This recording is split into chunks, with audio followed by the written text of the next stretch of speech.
વિક્રમ વેતાળના પૌરાણિક કથા સંગ્રહમાં ભાગ 25ની વાર્તામાં આજે આપણે વાત કરવી છે લાવણ્યવતી રાજકુમારીની વાર્તા વિશે। રાજા ફરી પાછો સુમસાનમાં આવ્યો અને વૃક્ષ પરથી મરદાને નીચે ઉતારી પોતાની પીઠ પર મૂકી ચાલવા માંડ્યો, પરંતુ થોડે દૂર ગયા પછી રાજાની દયા ખાઈ એનો થાક ઉતારવા મરદામાં રહેલા વેતાળે નવી વાર્તા સંભળાવવાની શરૂ કરી। પ્રાચીન સમયમાં ધર્મ નામનો એક રાજા રાજ્ય કરતો હતો। એની સુંદર પત્ની હતી, જેણે એક સુંદર અપ્સરા સમાન પુત્રીને જન્મ આપ્યો અને એ પુત્રીનું નામ લાવણ્યવતી રાખવામાં આવ્યું। જ્યારે એ કન્યા લગ્ન કરવા લાયક થઈ ત્યારે જ રાજાના દુશ્મનોએ કાવતરું કર્યું અને રાજાના લોહીના તરસ્યા બની ગયા। રાજાએ એને ખતમ કરવા કપટ કર્યું, પરંતુ રાજાને એની જાણ થઈ છતાં પોતાની પત્ની અને પુત્રીને લઈને ત્યાંથી ભાગી છૂટ્યો। રાજા પોતાના સસરા પાસે મદદ મેળવવા નીકળી પડ્યો, પરંતુ રસ્તામાં રાત પડી ગઈ। રાજાની કન્યા લાવણ્યવતીએ ક્યારેય જમીન પર પગ મૂક્યો નહોતો, એટલે આવી રીતે રજળપાટ કરવાને કારણે એના નાજુક પગ છોલાઈ અને લોહી લુહાણ થઈ ગયા। ચાલતા ચાલતા એ લોકો ભીલ લોકોના એક ગામમાં આવી પહોંચ્યા। એ ગામમાં ભીલ, ચોર અને લૂંટારા રહેતા હતા। રાજાની સાથે આભૂષણો પહેરેલી સ્ત્રીઓ જોતા જ એ લોકો હથિયાર લઈ રાજાની સામે દોડ્યા। રાજાને અજાણ્યા ચોર લૂંટારુઓને પોતાની તરફ આવતા જોઈ પોતાની પત્ની અને પુત્રીને કહ્યું કે મને લાગે છે કે આ લોકો ચોર લૂંટારા છે જે તમને લૂંટી લેશે, માટે તમે બંને ક્યાંક સંતાઈ જાઓ।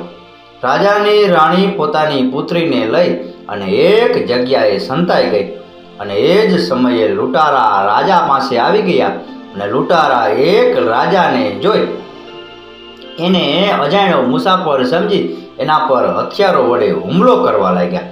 એના શરીર પર રહેલા કિંમતી આભૂષણો લઈ લેવા માટે એને ઈજા પહોંચાડવા લાગ્યા। રાજાએ પણ એમનો હિંમતપૂર્વક સામનો કર્યો, પરંતુ રાજા એકલા હતા અને લૂંટારાઓ અનેક હતા। છેવટે રાજા ઘાયલ થયા અને મૃત્યુ પામ્યા। રાજાની પાસે રહેલા તમામ ઘરેણા લૂંટારા લૂંટી જતા રહ્યા, એટલે રાજાની રાણી અને પુત્રી એક ઝાડ પાસે બેસી અને રડવા લાગ્યા। એ જ વખતે એ જગ્યાએ શિકાર કરવા માટે નીકળેલો એક રાજા પોતાના પુત્ર સાથે રસ્તો ભૂલી જતા ત્યાંથી પસાર થયો। રસ્તામાં એણે રાજાની રાણી અને પુત્રીના પગલાંના નિશાન જોયા। આટલા સરસ પગલાં જોઈ રાજાએ પોતાની પુત્રીને કહ્યું, આપણે આ સુંદર નાજુક પગલાઓના આધારે રસ્તે ચાલી રહ્યા છીએ જે બે સ્ત્રીઓના છે। હવે જો આપણે એ બંને સ્ત્રીઓ મળી જાય તો એકની સાથે તું પરણજે અને બીજાની સાથે હું પરણીશ। રાજાના પુત્ર રાજકુમારે કહ્યું, હા પિતાજી, પણ જે સ્ત્રીના પગના પગલાં નાના છે તે ઓછી ઉંમરની હશે, એટલે એને હું પરણીશ, અને બીજી મોટા પગલાંવાળી મોટી હશે, એટલે એને તમે પરણજો। આમ બંને બાપ દીકરાએ શરત નક્કી કરીને આગળ વધ્યા।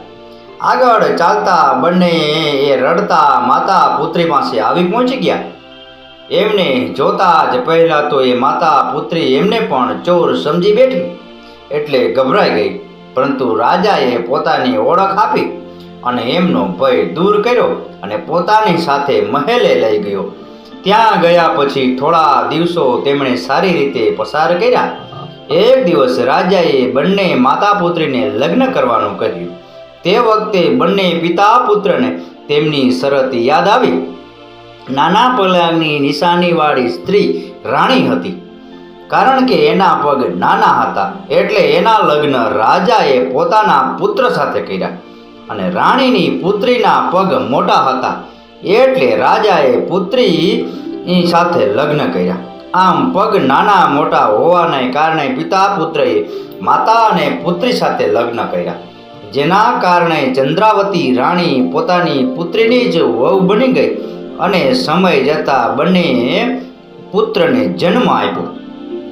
વેતાળે પોતાની વાર્તા પૂરી કરી અને રાજાને પૂછ્યું, રાજન, એ પિતા પુત્ર અને માતા પુત્રીના જે સંતાનો થયા તે અંદરો અંદર એકબીજાના શું સગા થાય?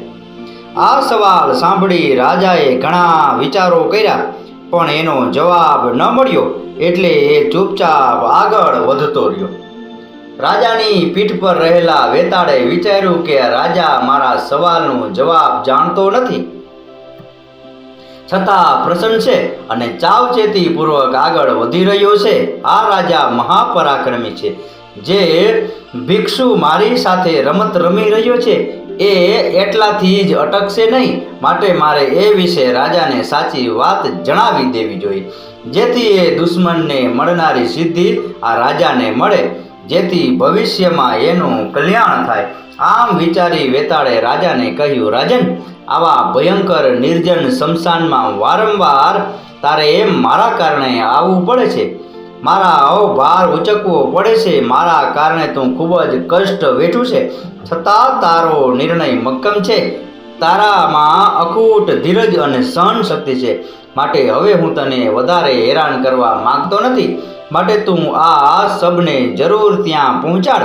હવે હું એમાંથી બહાર નીકળી જઈશ, પરંતુ જતા પહેલાં તારા ભલા માટે તને એક વાત કહીશ, અને મારા કહેવા પ્રમાણે તું કામ કરીશ તો તારું અને બીજા અનેક લોકોનું કલ્યાણ થશે. રાજા વેતાળની વાત સાંભળી અને ઘણો ખુશ થયો. તે વેતાળને લઈ અને ધીરે ધીરે એ સંન્યાસી તરફ આગળ વધવા લાગ્યો. અને રસ્તામાં ચાલતા ચાલતા વેતાળે રાજાને શું શિખામણ આપી, રાજાને શું ભલામણ કરી, એ આપણે આ વિક્રમ વેતાળના પૌરાણિક કથા સંગ્રહના છેલ્લા અને અંતિમ ભાગમાં જોશું.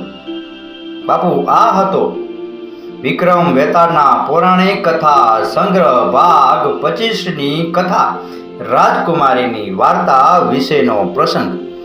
આ કથા, આ વાર્તા પૂરેપૂરી સાંભળી એ બદલ આપનો ખૂબ ખૂબ આભાર. આપનો દિવસ શુભ રહે. મહાદેવ હર.